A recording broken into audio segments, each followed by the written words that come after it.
Hi friends, कैसे हैं आप लोग। चलिए sexual reproduction in flowering plants इस चैप्टर को कंटिन्यू कर रहे हैं आगे। ठीक है, लास्ट वीडियो में हमने पॉलन ग्रेन के बारे में पढ़ा था, उसके स्ट्रक्चर के बारे में पढ़ा था।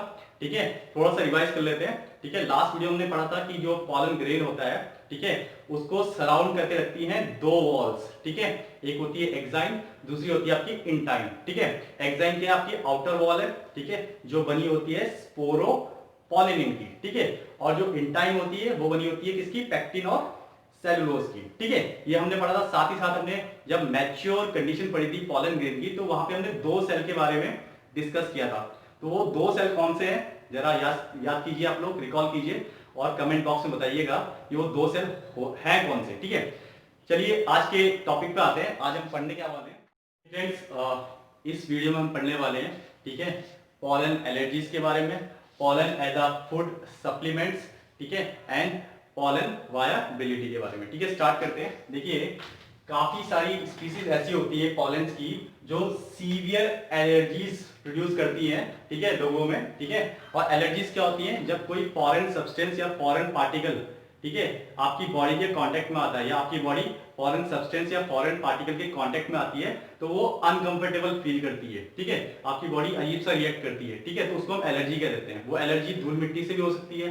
ठीक है, कुछ लोगों को नॉन वेज की स्मेल से हो जाती है। ठीक है, तो पॉलन भी एलर्जीज का एक मेन कारण है। ठीक है, साथ ही साथ ब्रोंकियल एफ्लिक्शंस भी हमें देखने को मिलती है काफी सारे लोगों में, ठीक है, इन पॉलन के कारण। और क्रोनिक रेस्पिरेटरी डिसऑर्डर जैसे कि अस्थमा एंड ब्रोंकाइटिस, ये भी बहुत बड़े डिजीज हैं जो फैलते हैं किसके कारण, आपके पॉलेंस के कारण। ठीक है, देन आपने कहीं प्रीवियस क्लासेस में पार्थेनियम या कैरेट ग्रास का नाम भी सुना होगा। ठीक है, ये पार्थेनियम या कैरेट ग्रास है क्या, ये एक तरह का वीड है। ठीक है, आपने वीड तो पढ़े होंगे, अनवांटेड प्लांट होते हैं जो मेन क्रॉप के साथ या मेन प्लांट के साथ वो भी उग जाते हैं। ठीक है, और उनके न्यूट्रिएंट पे अपना जीवन जीते हैं। ठीक है, वहां से न्यूट्रिएंट एब्जॉर्ब करते रहते हैं और बढ़ते रहते हैं और तेजी से फैलते हैं। ठीक है, तो ये जो पार्थेनियम है या कैरेट ग्रास है, ठीक है, ये इंडिया में इंट्रोड्यूस हुई जब इंपोर्ट किया गया भी, तो उसके साथ साथ ये इंडिया में आ गई, बाय डिफॉल्ट आ गई। ठीक है, और धीरे धीरे तेजी से फैलने लगी। ठीक है, तो ये भी एक पॉलन एलर्जी का कारण है। ठीक है, आपकी क्या, पार्थेनियम या कैरेट ग्रास। अब आप लोगों के लिए एक क्वेश्चन है, इस पार्थेनियम या कैरेट ग्रास का एक और नाम भी है, और वो नाम ऐसा है कि हमारे भारत की दो प्रमुख पार्टियां हैं, उनमें से एक पार्टी का नाम, ठीक है, इस पार्थेनियम या कैरेट ग्रास के लिए भी यूज किया जाता है।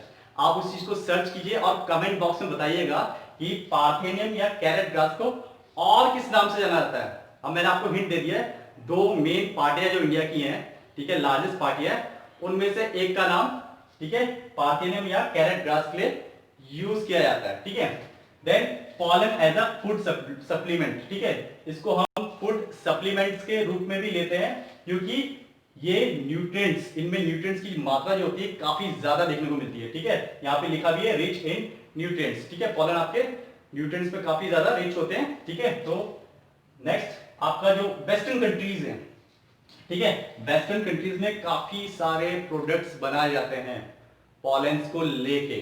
ठीक है, वो टैबलेट्स की फॉर्म में भी हो सकते हैं और सिरप की फॉर्म में भी हो सकते हैं। ठीक है, साथ ही साथ जो एथलीट होते हैं, ठीक है, एंड रेस हॉर्सेस, इनकी परफॉर्मेंस को बढ़ाने के लिए भी पॉलेंस का यूज किया जाता है। कहा गया कि भाई इनको जब कंज्यूम करते हैं तो आपकी परफॉर्मेंस काफी ज्यादा इंक्रीज हो जाती है, काफी एनर्जी आपको मिलती है। ठीक है, चलिए आगे बढ़ते हैं। अब बात कर लेते हैं वायबिलिटी। ठीक है, अब वायबिलिटी क्या होती है पॉलन ग्रेन्स की। वायबिलिटी का मतलब ये है कि पॉलन जैसे ही शेड हुआ, ठीक है, उसको पहुंचना है कहां तक, फीमेल रिप्रोडक्टिव पार्ट तक, यानी कि स्टिग्मा तक पहुंचना है, क्योंकि वो कैरी करके ले जा रहा है किसको, मेल गैमीट्स को।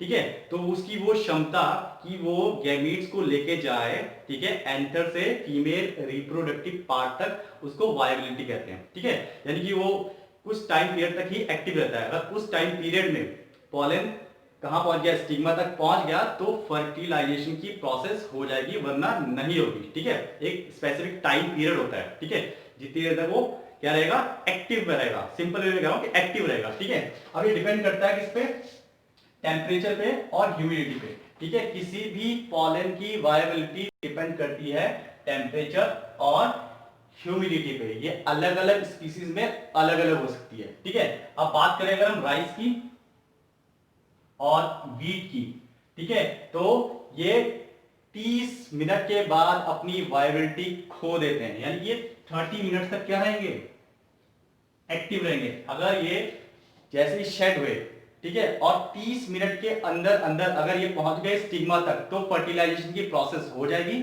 वरना नहीं होगी, ठीक है। ऐसे ही हम बात करें कुछ मेंबर्स की, रोजेशिया की, लेग्यूमिनेशिया की और सोलेनेशिया की, ठीक है, तो ये मंथ्स तक अपनी वायबिलिटी नहीं खोते हैं, ठीक है। महीनों तक अपनी वायबिलिटी नहीं खोते हैं, ठीक है। महीने के अंदर अंदर अगर ये पहुंच गए स्टिग्मा तक, तो फर्टिलाइजेशन की प्रोसेस हो जाएगी, वरना नहीं हो पाएगी, ठीक है। तो हम कह सकते हैं कि ये महीने तक एक्टिव रहते हैं, और राइस और व्हीट के केस में 30 मिनट तक एक्टिव रहते हैं, ठीक है। अलग अलग स्पीसीज का अलग अलग हो सकता है, ठीक है, और डिपेंड टेम्परेचर और ह्यूमिडिटी पे भी करता है, ठीक है। आगे बात करते हैं। देखिए, आपने एक चीज पढ़ी होगी कि सीमेन और स्पर्म को, ठीक है, अलग अलग एनिमल्स का, ह्यूमन बींग्स का भी स्टोर करके रखा जाता है, ठीक है। क्यों रखा जाता है, आर्टिफिशियल इंसेमिनेशन के लिए, ठीक है। इसी तरीके से, ठीक है, पॉलन ग्रेन को भी स्टोर करके रखते हैं, ठीक है, ताकि उनकी वायबिलिटी बढ़ाई जा सके, ठीक है। ये सपोज करो मुझे 1 साल बाद फर्टिलाइजेशन करवाना है, ठीक है। ये 1 साल बाद मैं पॉलन लूंगा और जाके जो भी मेरा प्लांट है उसके स्टिग्मा के ऊपर मैं क्या कर दूंगा, उसको बिठा दूंगा, छिड़क दूंगा, ताकि फर्टिलाइजेशन की प्रोसेस हो जाए, ठीक है। तो लिक्विड नाइट्रोजन में -196 डिग्री सेल्सियस पे, 196 डिग्री सेल्सियस पे हम इसको स्टोर करके रखते हैं, ताकि इसके वायबिलिटी के पीरियड को बढ़ाया जा सके, ठीक है। वो महीने का भी हो सकता है, साल का भी हो सकता है, डिपेंड करता है, ठीक है, अलग अलग स्पीसीज का, ठीक है। तो पॉलन को भी स्टोर किया जाता है लिक्विड नाइट्रोजन में -196 डिग्री सेल्सियस पे। तो फ्रेंड्स, आपके जो ये पॉलेंस है, इनको हम पॉलन बैंक की तरह भी यूज कर सकते हैं, ठीक है। जैसे आपने क्रॉप ब्रीडिंग प्रोग्राम्स का नाम सुना होगा, ठीक है, जहां पे ये सीड बैंक्स में जो सीड रखे होते हैं उनको यूज करते हैं, ठीक है, एक नए प्लांट को, ठीक है, उगाने के लिए, वी कैन से, ठीक है। तो वैसे ही हम पॉलन को भी as a pollen bank use करते हैं, और हमको जब जरूरत होती है हम उसको निकाल लेते हैं, स्टिग्मा के ऊपर छिड़क देते हैं, फर्टिलाइजेशन की प्रोसेस हो जाती है, ठीक है। सो इस वीडियो में इतना ही फ्रेंड्स, मिलते हैं एक नई वीडियो में एक नए टॉपिक के साथ, तब तक के लिए बाय।